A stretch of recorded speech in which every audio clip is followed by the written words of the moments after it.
สวัสดีครับที่เห็นเป็นสมาร์ทปลั๊กโซนอฟนะครับประกอบด้วย2รุ่นทางซ้ายจะเป็น S31 นะครับแล้วก็ตัวนี้จะเป็น S40 ตั้งแต่ผมใช้งานมายังไม่เคยเห็นสมาร์ทปลั๊กยี่ห้อไหนที่สามารถตัดไฟได้เร็วเท่าของโซนอฟเลยโดยเฉพาะ S31 ตัดไฟได้เร็วแล้วก็สามารถที่จะรองรับกระแสสูงได้ด้วย15แอมป์นะครับหรือประมาณ 3,000 วัตต์นิดหน่อยนะครับตัวนี้ก็เช่นเดียวกันสเปคเดียวกันนะครับตัวนี้เป็น S40 ผมเปิดทดสอบแล้วก็ตั้งให้ตัดไฟเอาไว้แล้วนะครับเราสามารถควบคุมผ่านแอป e-Link ได้เลยต้องยอมรับจริงๆว่าตัวสมาร์ทปลั๊กของเขาเนี่ยตัดไฟได้เร็วนะครับเป็นฟังก์ชันในการตัดไฟโดยที่ไม่ต้องอาศัยซีนนะอาศัยซีนคือการกำหนดเงื่อนไขมันจะช้านิดนึงแต่ตัวนี้เรากำหนดเงื่อนไขไว้ก่อนไม่เกินกี่วัตต์ไม่เกินกี่แอมป์แล้วก็โวลต์ที่เท่าไหร่ให้ตัดนะครับหรือเราจะกำหนดค่าเดียวเลยไม่เกินกี่วัตต์ก็ได้ตัวนี้ผมมี2ตัวที่จะทดสอบให้ชมนะครับเป็น S31ผมตั้งชื่อเป็นหม้อทอดไฟฟ้า S40 ผมตั้งเป็นเตารีดไฟฟ้าผมก็มีการตั้งเอาไว้แล้วนะครับเป็นเงื่อนไขนะเงื่อนไขเราสามารถตั้งในการตั้งค่านะครับผมตั้งเงื่อนไขว่าถ้ามีการใช้กำลังวัตต์เกินนะครับตัวนี้เป็น OPS เป็นกำลังวัตต์นะถ้ามีการใช้กำลังวัตต์เกิน 1,500 วัตต์ให้เขาตัดการจ่ายไฟหมายความว่าถ้าช็อตก็ต้องตัดด้วยเช่นเดียวกันเพราะว่าช็อตเนี่ยมันจะดึงกำลังไฟเกินอยู่แล้วกระแสไฟสูงมากๆนะครับกำลังไฟเกิน 1,500 วัตต์เขาก็ตัดก่อนที่จะลุกไหม้นะครับเช่นเดียวกันผมก็จะให้ตัดโดยที่ผมจะทดสอบกำลังไฟต่ำที่ 1,500 แล้วก็ผมจะทดสอบว่าเขารับกระแสไฟได้เท่าไหร่กำลังวัตต์ขึ้นไปถึง 2,500 วัตต์ได้ไหมซึ่ง 2,500 วัตต์เนี่ยมันเกินทั่วๆไปเราสามารถเอาไปใช้กับพวกที่เป็นเครื่องอบผ้าเตาไฟฟ้าได้นะครับก็จะทดสอบให้ชมเป็นข้อมูลเบื้องต้นนะครับผมจะทดสอบตัว S31 ให้ชมก่อนนะครับตัว S31 ตัวนี้เป็นรุ่นที่ผมใช้มาก่อนหน้านี้หลายตัวแล้วนะผมจะต่อกับปลั๊กพ่วงตรงนี้นะครับที่ผมชี้นะเป็นปลั๊กพ่วงที่ต่อมาอย่างตัวนี้แล้วตัวนี้เป็นปลั๊กพ่วงกำลังวัตต์สูงผมจะจ่ายให้เตาไฟฟ้าจ่ายให้กับกระติกน้ำร้อนแล้วก็ไดร์เป่าผมเพื่อทดสอบนะครับโดยที่ผมก็จะใช้ตัวนี้เป็น S31 นะครับแล้วก็ผมจะตั้งค่าเอาไว้ว่าถ้าเกิดว่ากำลังไฟที่ใช้งานของปลั๊กพ่วงเนี่ยเกินกำลังไฟที่ตั้งเอาไว้ 1,500 นะครับเพื่อที่จะให้ดูว่าเขาตัดเร็วแล้วผมจะเพิ่มกำลังไฟเป็น 2,500 นะครับ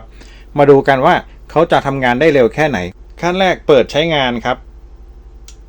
ตอนนี้ไฟเข้าแล้วนะครับแล้วก็ผมก็เปิดกาน้ำร้อนตอนนี้กาน้ำร้อนเปิดแล้วนะครับ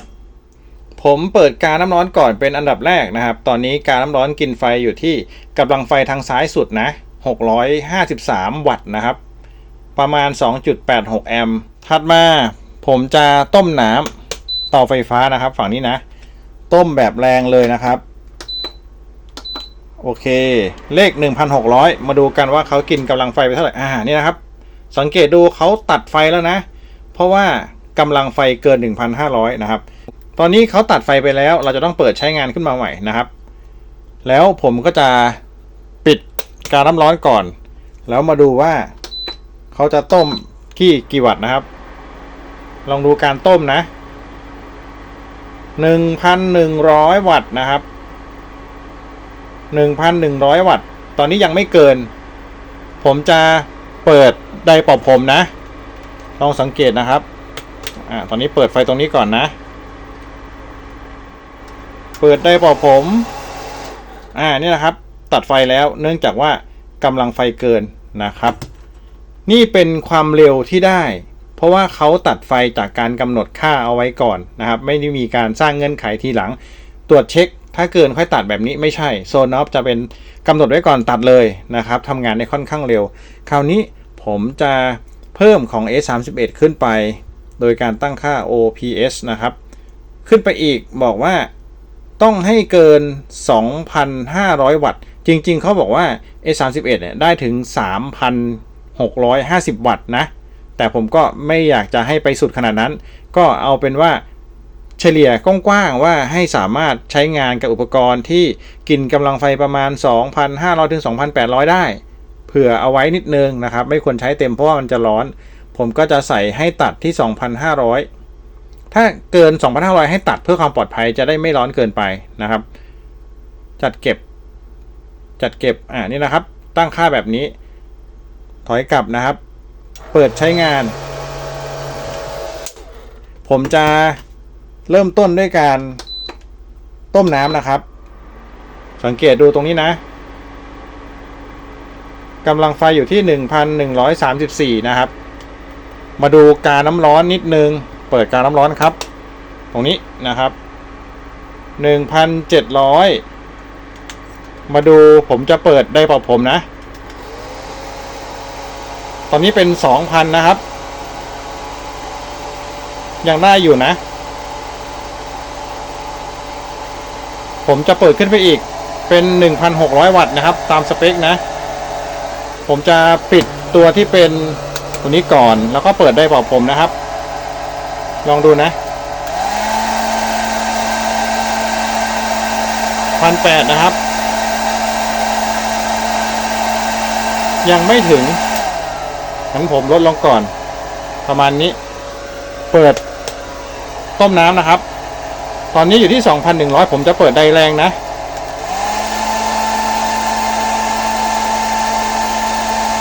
ยังไม่ถึงนะครับ 2,400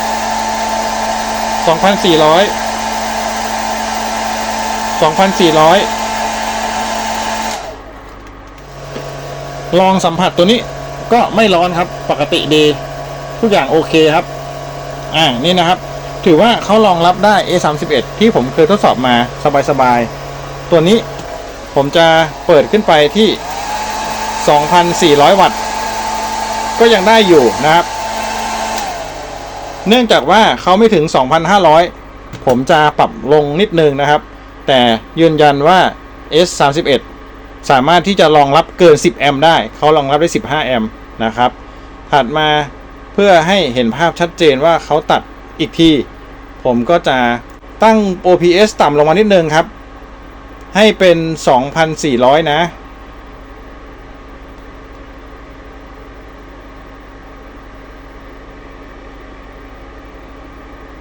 ให้ตัดที่ 2,400 นะครับโอเคมาเริ่มกันอีกทีนึงตอนนี้เขาก็ทำงานต้มน้ำอยู่นะเดี๋ยวผมจะเปิดไดเป่าผมลองดูนะครับตอนนี้เป็น 2,100 โอเคเนี่ยครับตัดไปแล้วเร็วมากนะครับถือว่าเยี่ยม S31 ทำงานได้ตรงสเปคนะครับเนื่องจากตอนนี้ S31 ขาดตลาดนะครับตัวนี้ไม่มีขายแล้วตอนนี้ผมเห็น S40 วางขายในท้องตลาดเยอะมากนะครับผมก็เลยเอา S40 มาลองทดสอบดูกะว่าจะเป็นทางเลือกใหม่ถ้าเกิดว่า S40 ทำงานได้เหมือน S31 ก็สามารถสั่งซื้อตัวนี้มาใช้งานได้เลยครับ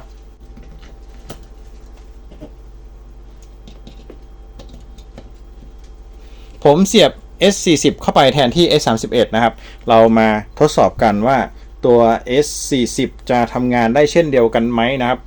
ผมก็จะเข้ามาเทสอีกตัวหนึ่งตัวนี้นะครับที่เป็น S40 เตารีดไฟฟ้าโอเคนี่นะครับผมเปิดแล้วเขาก็ขึ้นมาเขาก็ตัดเลยนะเพราะว่าเมื่อสักครู่ผมตั้งเอาไว้ต่ำๆนะครับผมตั้งเอาไว้ที่นิดเดียวเองมาดูว่าผมตั้งไว้ก่อนหน้านี้ที่เท่าไหร่ผมตั้งเอาไว้ที่500นะครับไดเป่าผมก็กินไปเยอะมากเมื่อกี้ผมเปิดเบอร์2ไว้ผมจะปิดไดเป่าผมก่อนนะแล้วก็500เข้าใจว่าน้อยไปผมตั้งเป็น 1,500 ก่อนนะครับโอเคจัดเก็บนี่นะครับ 1,500 เปิดใช้งานตอนนี้เปิดขึ้นมาแล้วนะครับจ่ายไฟให้ปลั๊กพ่วงเรียบร้อยแล้วทดสอบการทำงานของ S40 ครับว่าจะเหมือนกับ S31 หรือเปล่านะครับก่อนอื่นเปิดไฟมาดูครับว่าตอนนี้มีอะไรเปิดบ้างนะครับกาต้มน้ำยังไม่ได้เปิดนะแล้วก็ผมจะต้มน้ำก่อนนะครับต้มน้ำด้วยเตาไฟฟ้ากำลังวัตต์อยู่ที่ประมาณ 1,100 นะครับถัดมาผมจะเปิดได้เปล่าผมลองดูนะยังไม่ถึงนะครับ 1,400 เขาตัดที่ 1,500 นะโอเคเหมือนกันครับตัดเหมือนกันเป๊ะเลยทำงานได้ผลดีนะครับตามสเปคเขาก็บอกอยู่แล้วว่าสเปคเดียวกันคราวนี้ผมจะตั้งขึ้นไปที่สูงขึ้นอีกนะครับตั้ง OPS ขึ้นไปที่ 2,400 ให้เหมือนกับที่ทดสอบเมื่อสักครู่จัดเก็บโอเคตามนี้นะครับแล้วเราก็เปิดใช้งานเหมือนเดิมต้มน้ำเหมือนเดิมครับโอเค 1,100 นะครับแล้วก็เปิดการน้ำร้อนทางขวามือครับตอนนี้อยู่ประมาณ 1,700 วัตต์นะผมจะเปิดขึ้นไปอีกนะครับเปิดได้พอผมแล้วอยู่ที่ 2,100 ครับยังไม่ตัดนะครับ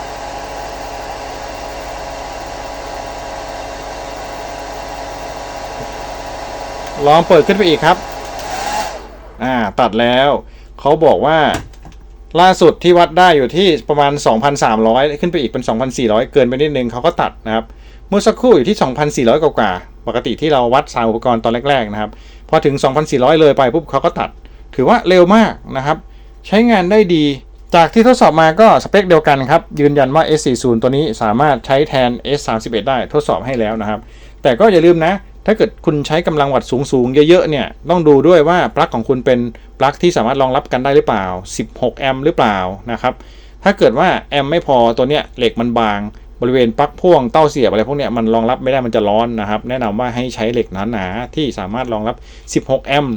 ได้เท่านั้นเพราะว่าตัวเนี้ยรองรับได้15แอมป์ก็ถือว่าเอาเป็นเกณฑ์15แอมป์หมดนะครับต้องหาซื้อปลั๊กพ่วงปลั๊กแปลงอะไรพวกเนี้ยปกติตรงเนี้ยจะเป็นขาแบนต้องใช้ปลั๊กพ่วงที่สามารถรองรับได้15แอมป์หรือ16แอมป์ขึ้นไปปกติสแตนดาร์ดหรือมาตรฐานจะเป็น16แอมป์ขึ้นไปนะครับตัวนี้ก็ยืนยันว่า2ตัวนี้สเปคเดียวกันครับตัวนี้ก็จะอุ่นๆนิดนึงเพราะว่าตัวแปลงตัวเนี้ยเขารองรับได้16แอมป์ปกติหน้าสัมผัสพวกนี้มันก็จะมีความร้อนเกิดขึ้นอยู่แล้วแต่ไม่มากนะครับตัวนี้ก็อุ่นๆวงจรอุ่นๆเท่านั้นเองอุ่นๆเหมือนกันนะครับถือว่าผมเอามายืนยันให้ถ้าเกิดท่านใดที่ต้องการสมาร์ทปลั๊กที่ทำหน้าที่เป็นเบรกเกอร์ได้ตัดไฟเร็วนะครับสามารถตั้งค่าตามชอบได้เลยเพื่อที่จะเอาไว้ป้องกันอุปกรณ์เกินสเปคนะครับถ้าเกิดว่าคุณใช้งานอุปกรณ์จีนหรือไม่แน่ใจก็ซื้ออุปกรณ์ประเภทนี้มาเพื่อที่จะกำหนดเลยว่า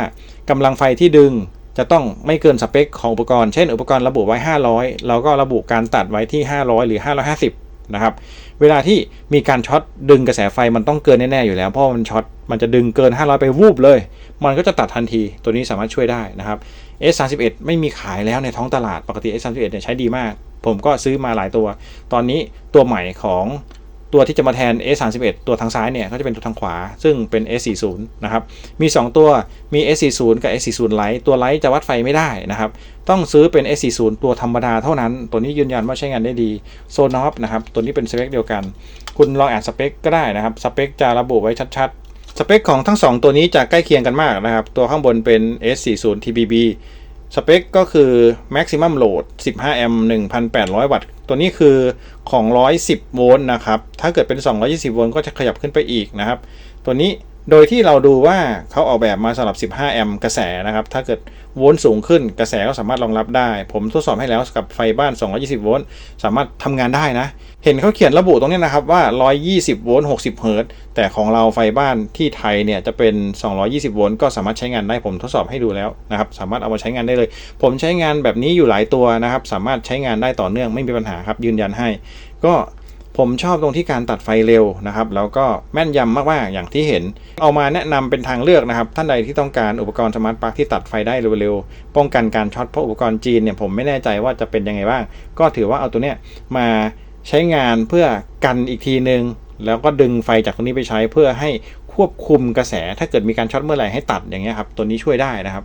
ลองเอาไอเดียนี้ไปใช้งานดูนะครับผมว่าใช้ได้ผลดีนะผมพิสูจน์มาแล้วน่าจะ3 ปีกว่านะครับถือว่าใช้งานดีปลอดภัยผมเอามาใส่กับเครื่องอบผ้าเพราะว่ามันร้อนนะครับบางทีเราไม่อยู่บ้านเราตั้งอบไว้แล้วก็ออกไปกินข้าวออกไปทำอย่างอื่นเลยแล้วกลับมาก็มันเสร็จแล้วนะครับถ้าเกิดว่ามันดึงไฟเกินกระแสที่ตั้งเอาไว้ก็คือผมตั้งไว้ที่ประมาณ 2,300 วัตต์นะถ้าเกิดมันดึงเกินหรือมันช็อตมันก็คงตัดนะครับผมก็อาศัยวิธีนี้เอาปลอดภัยดี